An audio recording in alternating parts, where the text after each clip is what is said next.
Hello, welcome to the Real-Esteem podcast. Today is October the 29th, 2018. I'm your host, Patrick Tabor, and today on the Identity Edition, we're going to talk about production.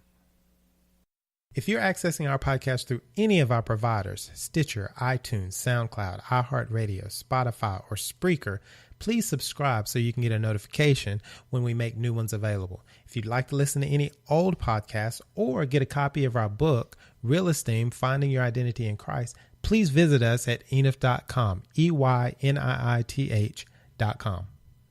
It really doesn't matter what you do in life. In some form or fashion, you have to produce. You have to create some type of results, return on investment, something that provides proof that you're actually doing something to create something. In John 15:8, it says, "By this my Father is glorified, that you bear much fruit, and so prove to be my disciples." Well, what does fruit look like when we're talking about the kingdom? Well, you produce opportunities for people to give their life to Christ. You let God guide you into who you need to communicate with, how you need to talk to them, who is open to the suggestion of giving their life to Christ. He's going to lead you and guide you to those people he wants you to talk to. You just have to give him the chance to tell you how to do that, to tell you what to say, to tell you when to approach certain people, to tell you how to approach people.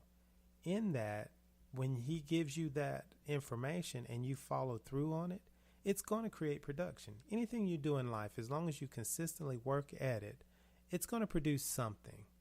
And the question is, are we producing what God's asking of us? So hopefully during this session, you'll take a moment and think about all the things that you do in your life, whether it's with your family, whether it's your job. How much are you producing? And are you producing what's required of what you're involved in?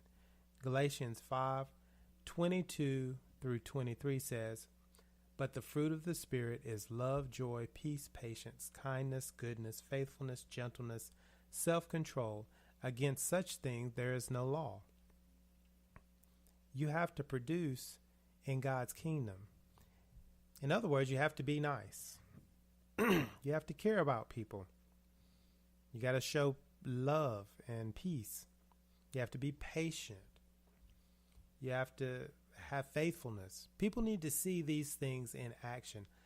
We can tell people, or just like with this podcast, I can tell you all kinds of things. I can give you examples and try to explain all these different processes to you. But the real truth is, when you pay attention to someone's lifestyle and it turns out to be really good, because what they're doing in their life is producing a good thing around them, meaning people enjoy being around them.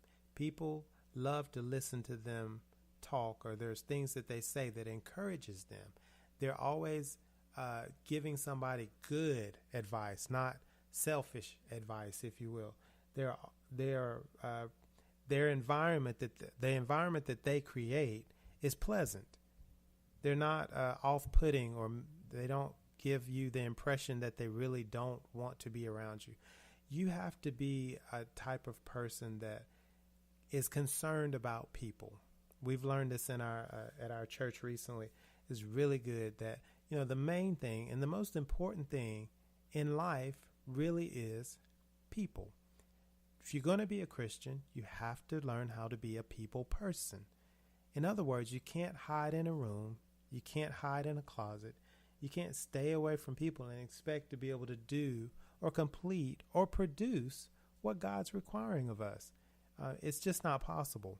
Whatever way or manner that God allows you to do that in, you're still going to have to come in contact with people. Some way, somehow. Even through this podcast, I am encountering people. I get messages all the time and likes of people who appreciated one of the different podcasts that I've created, saying how it helped them or changed their life, blah, blah, blah, blah, blah. The point behind it is I'm producing something to try to help create something in someone else so that they can continue to produce. In other words, I'm reproducing. I'm trying to reproduce in someone else something that's beneficial, something that's going to be helpful, kind of like the fruits of the Spirit, something that's going to create love, joy, peace, kindness, goodness, faithfulness, gentleness, self-control. We have to create things that are going to be beneficial to the people who are involved, and that they'll pass along those benefits to other people. So, to leave it at this, in Colossians 1:10, it says, so as to walk in a manner worthy of the Lord, fully pleasing to him, bearing fruit in every good work, and increasing in the knowledge of good. So here's the point. If you are doing those things that are pleasing to the Lord, you will obviously be pleasing other men also.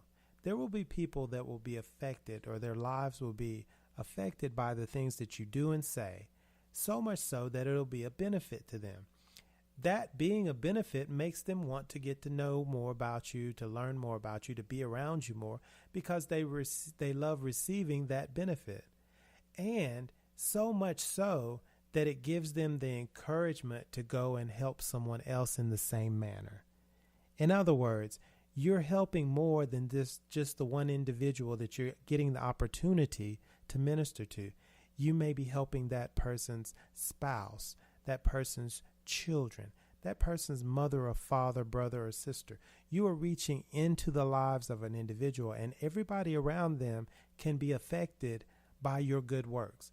So let's go out and make sure we produce what God's called us to produce, and it will produce more than we've ever thought.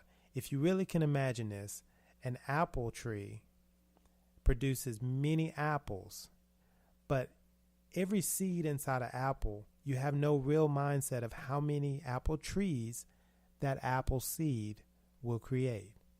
But if you don't bury it in the ground and fertilize it and help it to grow up, it'll still just be a seed. I hope you got something out of this today. Be blessed, grace and peace.